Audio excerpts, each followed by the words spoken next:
Well, good evening and welcome to Tucker Carlson Tonight. You think House of Cards is a TV show? Sort of. Also kind of real, though, it turns out. Today, the FBI brought charges against the former director of security for the Senate Intelligence Committee. It was part of an ongoing investigation of secret information that has been leaked to the press over the years. The man in question is called James Wolfe. He was in charge of handling information as it passed from the executive branch to the Congress. Wolfe had access to huge amounts of highly classified information, including intelligence documents. Now, a job like that requires unimpeachable integrity. Wolfe is accused of leaking classified material to several reporters and then lying about it to the FBI. And it gets weirder from there. Allegedly, Wolfe passed information to a college student called Allie Watkins. Watkins later went on to become a reporter at several media outlets, including Politico, BuzzFeed, and the New York Times. Wolfe, who is in his 50s, has admitted having a relationship, apparently, with Watkins that went on for 3 years. Watkins has denied that Wolfe was ever a source for her stories, but text messages released today strongly suggest otherwise. Here's one, quote, "I always tried to give you as much information so you could get that scoop before anyone else," Wolfe wrote to Watkins. "I felt like I was part of your excitement and was always very supportive of your career and the tenacity you exhibited to chase down a good story." It goes on like this. It's pretty sad and a little creepy. "I felt like I was part of your excitement." You know, you imagine these guys are sinister. It turns out they're mostly just pathetic. Though they are kind of sinister, too, actually. The Russia hoax would not exist. It wouldn't have metastasized to take over our entire government, our entire national conversation, if corrupt bureaucrats like this weren't misusing their power, which they are. So it's hard to feel too much sympathy for this Wolfe guy. On the other hand, the feds once again are prosecuting somebody whose sole alleged crime is lying to the feds. It would be nice if our government went after people for real crimes once in a while. Might make you feel a little better about the system. The DOJ also seized phone and email records from a reporter in this case and apparently broke into encrypted text exchanges. Didn't know that was possible. Turns out it is. This all looks a lot like what the Obama people used to do. It was worrisome then, and it's worrisome now. When the government spies on American citizens, it is always a big deal, whether those citizens are New York Times reporters or whether they are Trump campaign staffers. It doesn't matter. There had better be a very good reason for spying on Americans. The media, of course, do not recognize this. They only care when it's someone who shares their politics.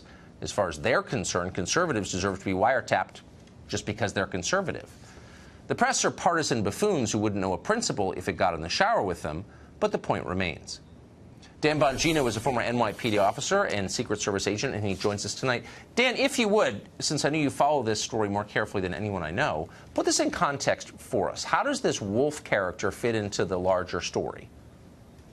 Well, Tucker, the name of Carter Page he was relatively anonymous in this scheme. Carter Page had assisted the FBI in a prior case where they locked up a Russian spy in the Buryakov case. But the name was relatively unknown at that point.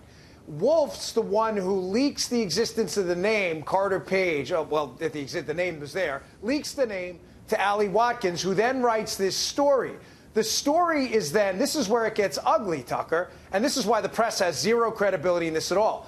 That story by Watkins is then cited repeatedly to advance the Pravda-like media propaganda story that Trump's cooperating with the Russians because Carter Page, now that they have the name, was a Trump foreign policy advisor. This was used over and over again. This is this circle of lies and deceit we see. And I agree with you. Your opening statement's spot on. I have a libertarian spine, and I don't care who's in office. I am always concerned about the freedom of the press. Period, full stop.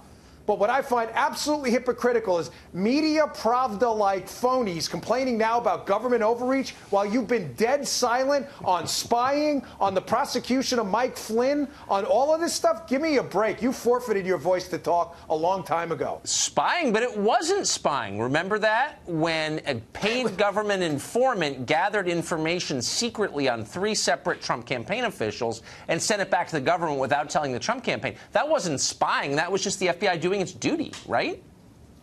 You know, it's amazing. I watched your interview, which is a classic, by the way, with police stater Eric Swalwell, the congressman from California, who, when he mentioned spying, you know, he actually said something that was true to you, Tucker. And to be fair, he's not here to defend himself, but he said, hey, we only spy on the bad guys. He was right.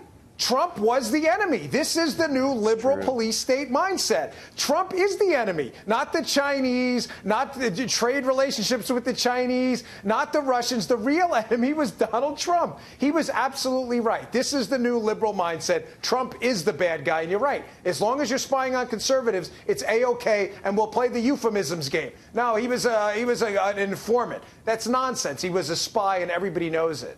We used to have trials that helped us understand who was the bad guy or not. I mean, people were accused of things, and then it went before a jury or a judge, and we knew for certain. But now, the accusation is itself considered proof of guilt. When did that happen? Yes, I'm glad you brought this up because, Tucker, remember, this is what frequently gets lost in this. Wolf's related to this Carter Page story. Remember, Carter Page is the entry point for the signals intelligence spying operation, the interception of the emails and texts into the Trump team. Tucker, nobody to this day has provided a scintilla of evidence that there was probable cause of the two things they needed to spy on Carter Page: that he was acting as a foreign agent or on behalf of a foreign agent, and secondly, in violation of U.S. law. Nobody has shown that. Carter Page is out doing cable interviews, probably tonight somewhere. This is nonsense. If Carter Page was guilty, why hasn't Carter Page been charged? I mean, as you just pointed out, his behavior was the pretext for this entire story. So doesn't it tell you something that he's not even been credibly accused of a crime? The FBI and the Department of Justice, Tucker, walked into a foreign intelligence surveillance court, used effectively the Star Chamber, right? Used to prosecute the worst among us, terrorists, the worst savages on the planet. They bring Carter Page in there to spy on him, and you're right. He's out walking around right now. Matter of fact, the FBI is not interviewing him. I know of no controls on his behavior at all. No, it's true. The answer is because there probably is no indications of criminal behavior at all, and they desperately want that angle of it to go away. And once you talk to Carter Page, as you may have, you realize how sad this whole thing is. I mean, Carter Page was never a Russian agent or an agent of anybody. I'm not even sure what he does for a living. I mean, it's pathetic. Dan, thank you. It's great to see you. Yes, sir.